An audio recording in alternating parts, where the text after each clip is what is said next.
Hello, my name is Rex Bundy, and I'd like to begin by paraphrasing a poem by a Kadosh mystic by the name of Kabir. Receive that word from which the universe springs. That word is the Guru. I have heard it and become the disciple. How many are there who know the meaning of that word?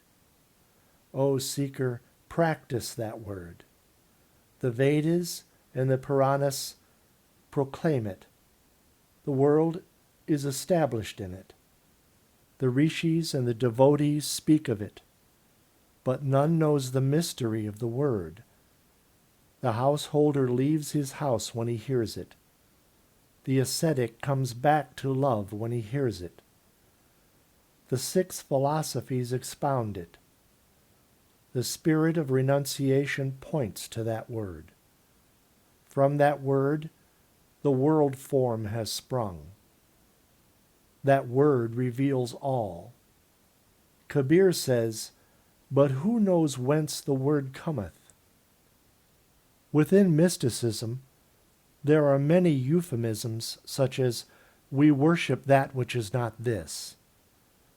But this seems vague, and only those who already studied in the subject understand it. So now let's see if we can get a glimpse of what this means by examining a commonly accepted fact of nature. And that is that nothing grows without a seed. If we reverse engineer this, we find that seed comes from tree, which comes from seed, which comes from tree, back to the original seed. And that seed can be called the causeless seed. So we see that worshiping that which is not this is worshiping the unseen cause of the causeless seed. Which brings me to the subject of prayer. It has been said that you cannot petition the Lord with prayer, and this seems true since seed and tree aptly illustrates the stream of cause and effect. And if this is true, that the stream of cause and effect cannot be swayed by prayer or an individual's wishes, then what would be the point of prayer? The purpose can only be to focus the attention away from self. Why this is important is covered in earlier videos on the channel. There is a prayer that I recite every morning, and it goes like this.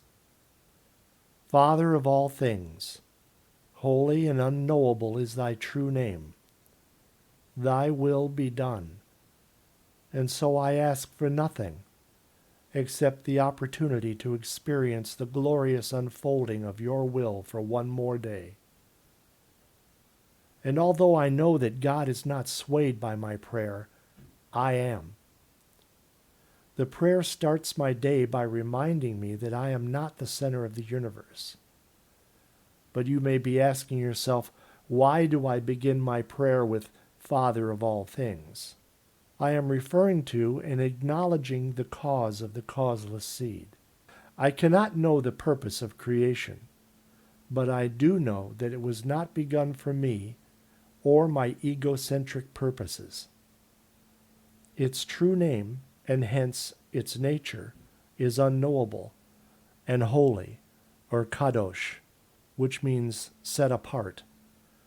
That will, or the stream of cause and effect, which flows forth from the causeless seed, will have its way, or as Jesus put it, what you sow, that also will you reap.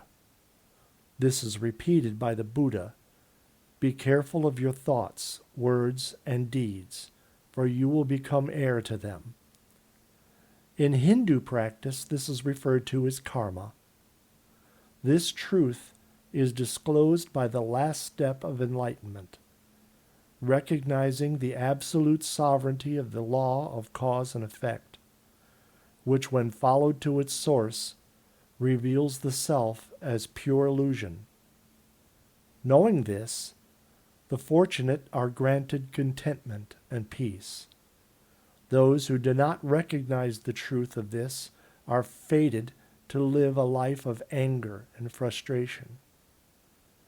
And so I give thanks for the opportunity to experience the glorious unfolding of this stream of cause and effect.